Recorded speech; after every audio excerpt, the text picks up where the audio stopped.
Hello and welcome back to my channel, and thanks for rejoining me with my Shattered Isle solo campaign.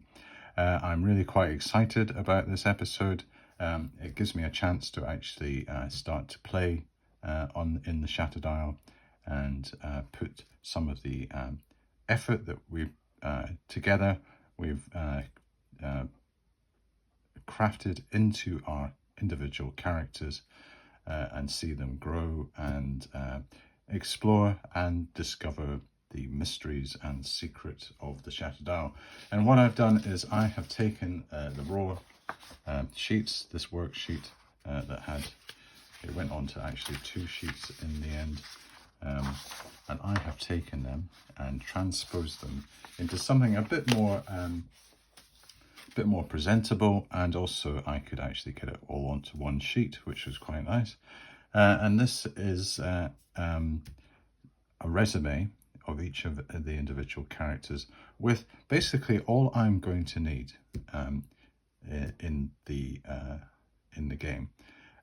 Now, I did one of the things I did want to talk about was the fact that I had said at the start of this series that I wanted to create a game that relied a very small footprint would be of the actual mechanics and the almost the rule system that you'd need to run it. And in fact, I think I actually voiced it saying I wanted to run a campaign without a rules system. And I don't really think I've got a rules system. I have just got some guidelines that I am following. And the fact you're probably seeing the most intense application of those rule systems in the episodes that you've seen so far. So anything to do with character generation, just by the nature of the generation process, you have to have some form of mechanics. And these attributes that I have, I've tried to distill them down into the 3 major ones I'm going to have to use. And things like health, luck, and carrying. You could feasibly run the game without them. However, I feel that they just give me a bit of grounding. Maybe when it comes to like, say, trying to do an ability test, or say I wanted my characters to cross an obstacle, I might use something like might or potentially cunning as my major attribute, and then roll a dice just to say, well, have I been successful at that?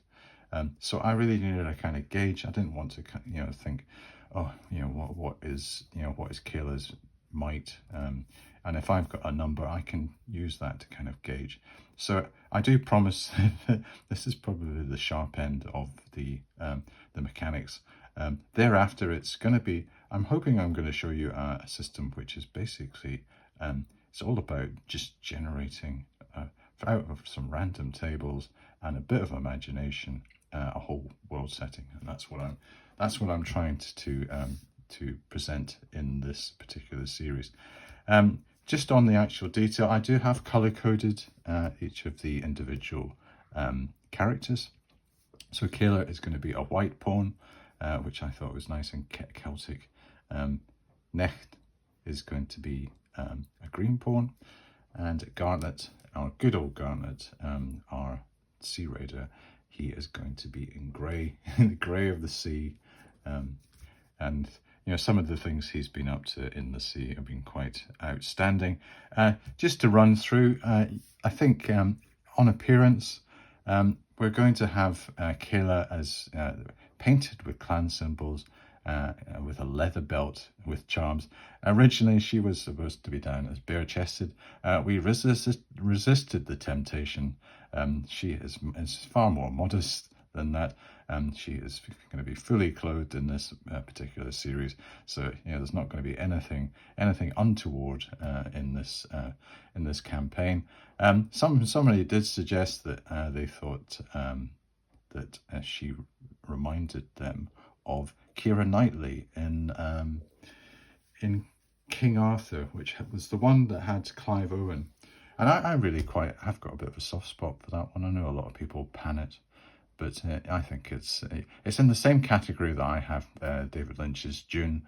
To me, it was a great film. I really enjoyed it. I like the take, the Dark Age take on the Arthurian legend, and having them as Sarmatians, sort of like in the Roman army, and then suddenly becoming independent and roaming around Britain.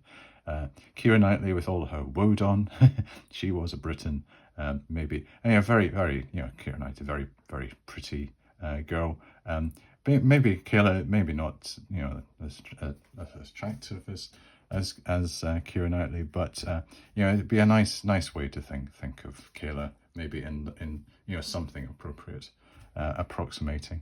And then we have she is a firekeeper. She is good at keeping one of the key aspects of ancient societies was the ability to create fire, and she has this skill which is fantastic. She is armed with a war staff, so she comes with a bit of a bite if she needs to get into action. She has a clay pot for poultices, a drinking horn that she can use in the drinking halls. She is also a specialist, and we did say that she had almost a protected position in the society. So we might be able to use that to our advantage when we get into social situations. Out in the wild, it might be a different situation. We'll have to see. Her abilities were things like Tide's Pool, Shadow's Veil. I can go into them in a bit more detail as and when we use them. Next, an Oathbound Spearman. She's far more on the martial side. She will daub ochre on her face when it comes to battle, but she does have a scar over her eye. She sports quite a fashionable neck torque of bronze. She probably really does look the business with her spear and round shield, and probably a proto-Tartan type attire. She is very, very fitting Pictish warrior look, and she's a bit of an all-rounder on her stats, so that's good. She has this ability to premonition about weather, which is very good. And she was the one that probably had the most interesting backstory, apart from maybe Gartner with his spear hand. But beyond that, she was avenging a wrong. I've still got to decide on exactly what wrong that will be. We might actually discover that during the course of the adventure. This was another interesting feature, was the Otherworld, and she had an ancestor spirit. Now, I've named this ancestor spirit Urad of the Iron Ford. We will find out why he is called this and what his link to Knecht is in future episodes. So that will be something entertaining to look forward to. A wee bit like our old favourite Garnet, the Spearhand, the Sea Raider, defiant, weathered skin, hair limed and upright, leather arm guards decorated with animal motifs. He really does look the business. He disappoints slightly with his might, but maybe he is going to be compensated in other areas. He extraordinarily came across some stone lore, so he does need someone at some stage in his life has told him all about ancient stones and what they mean. He sports a short sword and, of course, his obligatory spear that gives him his epithet. He likes to carry around, as all sea raiders do, a small sailcloth that he can deploy at any moment. He has the bone dice that he can probably just loosen up in social engagements. He won't be very good at using it because his cunning is kind of in the toilet. He has a stone memory, which is again to do with mystic stones. So we did think that he might be going down the spiritual route. And because his spirit is high, we were praying that he has maybe he has that internal connection, connectivity with the earth, with the spirits. He is an outsider, and he wants to win renown in song. So like a lot of Picts in this society, they want to become I suppose the equivalent of Pict, get into Valhalla, the Pictish equivalent. I don't think the Picts had anything quite the same as the Vikings, but they still wanted their heroes to be sung about and made into legend through the bards, and that's exactly what Garnet was. He has a tattoo granting a minor boon. And I thought, well, why not compensate for his low might by this minor boon, skill in battle with the spear. And this is his reward that the gods have given because of his sterling performance, performing what is known as the drowning grip. That is his story. And that is how he came by his epithet. And we did discuss that in the previous episode. I will refer you to that one where we had a bit of fun determining. So the tattoo is primed and ready. We are just about to get into action with the characters. So let us move on. And what I've done is I have created a folder, and I already have quite a lot of stuff already on the Shattered Isle. This is all the stuff to do with the character creation and the naming and stuff like that, and all my introductory stuff. It goes on and on and on. Social class, we went through all that. So I've got a lot of supporting stuff, and if I need to replay and make some more characters, because the existing ones that we have come into some rather unfortunate circumstances, I have got all the data there to do that and replicate. What I want to do now is really just to go through a little bit of theory, maybe for about 5 minutes, and then we'll kick off. So my core principles of my Shattered Isle RPG is to use this basic framework in any situation. So I'm going to have scenes as the building blocks of the campaign. So an individual episode, so say this is our first episode, an individual episode of play is broken down into scenes. The first of which is framed by asking the 5 W and 1 H questions. So they are who, what, where, when, why, and how. So this is the most fundamental set of questions that you can ask. And I think that's very useful in any situation, and I am going to deploy it to its full in this role-playing game. Subsequent scenes can modify these questions as necessary, so we can fine-tune them in the scenes. So imagine an episode is probably made up of between 3 to 5 scenes.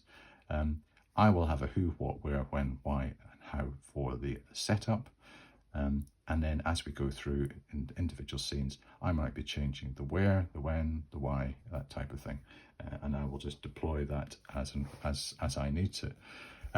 I am going to use what I call my 3 dice resolution, and every scene is resolved through the application of 3 dice rolls at various times, and just as and when I need to do this.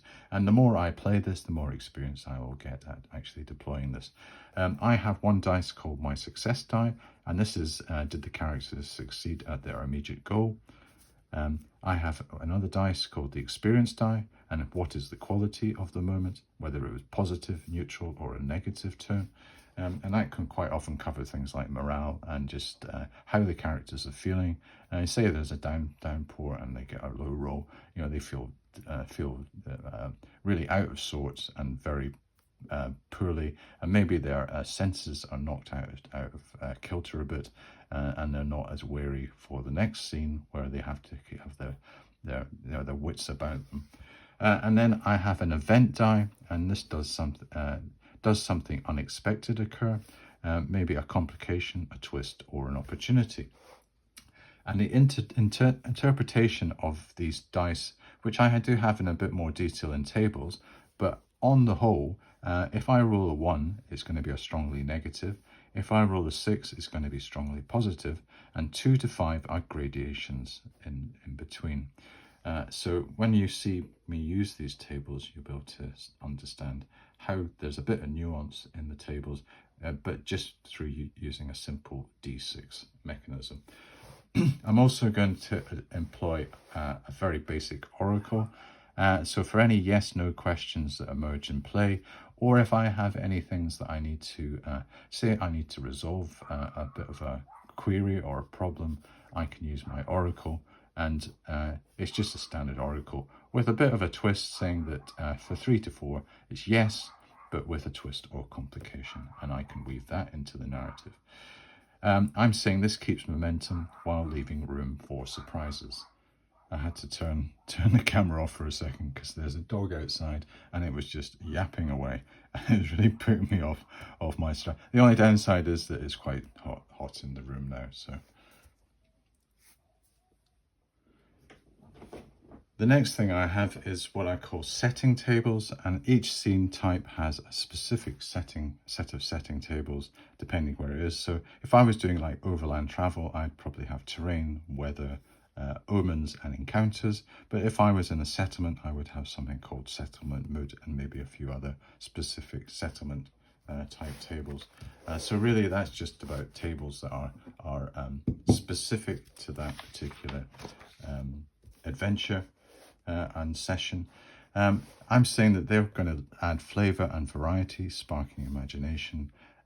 The results of these don't determine success or failure, but they are going to enrich my description, and I'm going to deploy them to give me a bit of narrative heft and weight that I can bring in and weave into the story. And talking about story, it's all about emergent storytelling. So I'm saying that the outcomes combine dice and oracle and setting to produce narratives. Nothing is going to be scripted, apart from the narration at the start and the end of the episode, where we will deploy our old favourite Brennan McDormand. He is going to be doing the business every time. I am going to try to employ as many different types of Scottish accents as I can get my hands on. I have all sorts. Also, I've been practicing a few. So I'm going to try to employ as many as I can and make them as distinctive and different. And what I'm saying is, over time, the results will link together into quests, factions, conflicts, and mysteries. So I'm hoping that the story just grows as we almost like piece things together. I make connections. I will be quite... I will be almost like the puppet master in this. I will be weaving the tale in tandem with my narrator persona. I am shaping the narrative. I am going to be quite active in this, but from a point of view that I want to be an arbitrator of, and use my judgment in any situation. And approach it in the sense of being fair. I want to get entertainment out of it. I don't want to just basically the story's written and they all lived happily ever after. I want to have a bit of jeopardy. I want to have a bit of excitement, and by bringing in these elements, I am going to achieve that. And finally, tone and spirit, and that's going to be fundamental. It's going to be rooted in the Pictish-inspired myth, atmosphere, and gritty survival. Every role should remind us that the Shattered Isle is a haunted, dangerous land where choices carry weight and stories echo with mythic resonance. So we're going to frame, in summary, we're going to frame the scene, role, success, experience, event, use the oracle for questions, add flavour with setting tables, and let the story unfold. And this sounds a very mechanical process, but when I demonstrate it to you, you will see how potentially how flexible it is, and I can just adapt it to any particular way I want. And also I can drop tables in and out as I wish. And use appropriately. I might not have an experience role, for example. I might just go for success, and I don't find experience. But I will probably employ the dice in most instances, but I will determine when. I will not have a prescriptive, almost like someone saying, Brian, you've got to roll the dice now, because the schedule says. It will be based on my interpretation, and also to try to support the story and make sure that is flowing in a proper manner. So the first thing we're going to do is our first adventure is going to be an overland travel session. And what we're going to do with this is start with a narrative opening and frame the opening scene with a regional terrain and describe using the 5W1H process. So we're going to describe the party members present, what the activity they're doing, they're traversing this countryside, the terrain type, I'm saying it's going to be moorland, the time of day, it's probably going to be late afternoon, the motivation for them being there, they want to get to another settlement. The method used is going to be walking. Roll on the major terrain table. So we have a major terrain table. I'm going to do that 3 to 5 times, and each time is going to be effectively setting up a scene. And the characters must traverse this particular type of terrain. And we will consider any of the 5W1H points that would affect that particular scene. And impact this particular activity. And to give a bit of colour, I'm going to roll for sub-features and place them in order. And I will have a terrain grid for each of these scenes. And that will be composed of 4 lines. And I'll be able to draw on, effectively, this mini-map, these terrain features. And the characters will be moving through those, and we'll be rolling dice for the characters to simulate their travel across this mysterious land. This will represent 1 hour's travel under optimum conditions and will increase elapsed time with complications or obstacles. So if we run into trouble, we're going to increase the time. I'll be the judge of that. We're going to roll weather, and that could be triggered on a 4 to 6 roll. We're going to roll on a table which I call setting features. And if I roll the 6, we're going to consult that table and insert it into narrative. And that's very much about the Pictish background and whether I can insert things like standing stones, for example. Roll success when necessary to see if they achieve their immediate goal in that particular scene. Roll on the experience to determine how does the action feel. And roll for event as they cross terrain. And the event can generate things like omens, it can generate encounters, it can generate hazards that we have to deal with. I'm going to use the Oracle prompts to guide interpretation or resolve uncertainty. So that's going to be a useful tool for me, just to, if I have any things where I think, I don't know the answer to this, there's something's come up and I'm thinking, I can't work out what exactly is happening. I'll just use my Oracle and ask it a question and see whether it can give me the answer. We're going to do things like triangulate where these encounters are on the map. So any encounters we have, I will be able to place them on this map. There are things called narrative hooks and notes in each of the individual tables, and they're there for consideration for the scene development. So again, I'm going to be using them. Using the character attributes and abilities when faced with specific hazards or obstacles or problems. So I'll be able to demonstrate how I'm going to use the very limited mechanics I have if the characters need to use those abilities. And then we're going to have good old Brennan coming back, giving a narrative closing of the adventure sequence. And that's the way each episode is theoretically going to run. We might run over into 2 for each particular adventure slot. I have to see. And it'll be a case of kind of suck it and see as I go along, because I haven't really done any of these yet. So let us begin with the first one. And I have entitled this The Journey to Dol Callath. And that's the Pictish for the Fort of Hearthstone. So this is where we're going to. This is where our characters are heading. We are going to find out all about what this place is like, but we must get there first. And Brennan of the Western Gale, he is here to inform us of exactly where we are and just how much trouble we are in. He says, "The wilds stretch wide before you, moorland and mire, ridges crowned with stones, woods that whisper in tongues older than men. For days you have wandered, driven by hunger, by hope, and by the promise of a place where smoke rises and the hearths burn. Dun Callath, the hill fort of the south, where warriors gather and traders bring word from afar. The path is no road, but a thread through heather and bog, uncertain beneath your feet. The skies above shift from grey to black, clouds heavy with omen. The land does not yield passage freely. Each mile must be bargained for in sweat, in courage, and perhaps in blood. Yet the three of you walk on together in the wilderness. You seek rest, yes, but also more, the spark of destiny, the cause to which your strength may be given. The land will test you first, and so begins your crossing, step by step, through the wilds ways towards Dún Callath. The journey is the threshold of the tale, and it begins now. So we are stirred.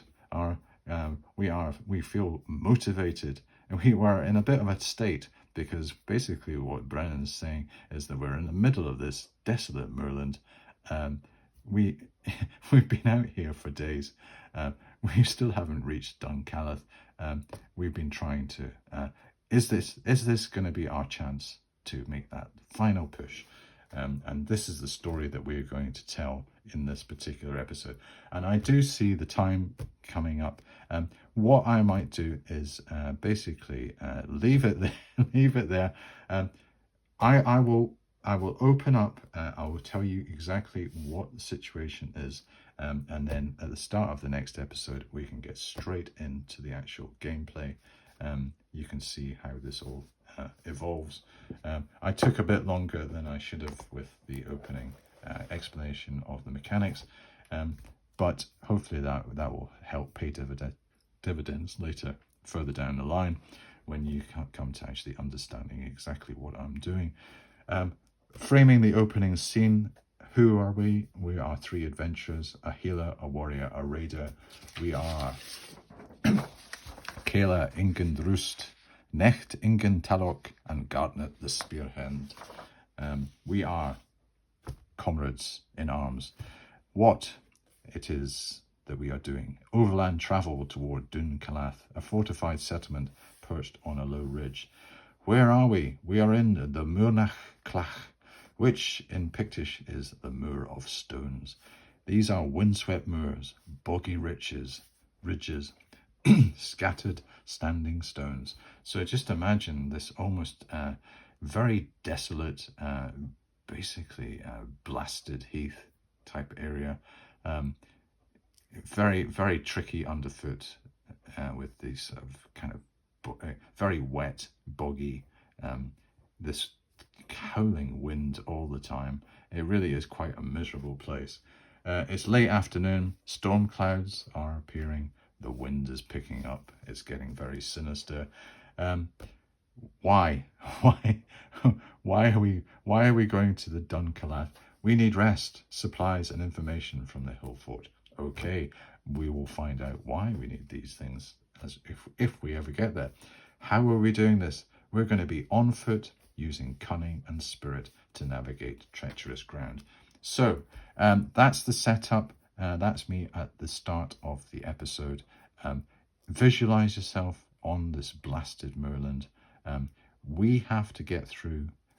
I have got 3 to 5 scenes, which are going to be different types of terrain that we have to cross to get to Dún Callath. This is where the adventure is going to spark. This is where I'm going to be able to weave the story from all the interactions of my tables, and I will demonstrate that in the next episode, where we will actually start to approach this game in anger. No more of the setup, actually into hard yards across the Muirnach Clach, the Moor of Stones. I am looking forward to it. I hope you are too. I did want to get a bit further, but that is the way. That is the way of the stones. The stones of saying enough for today, Brian. There's plenty left in the tank for you to show. We're going to have many adventures, and this is just the start of things to come. Okay, well, thank you very much for watching this one. I will get a video out very shortly on the back of this, which will actually demonstrate exactly how we progress through this moorland and reach our fortified settlement of Dún Cailth. So thank you very much for watching this one, and I'll see you next time.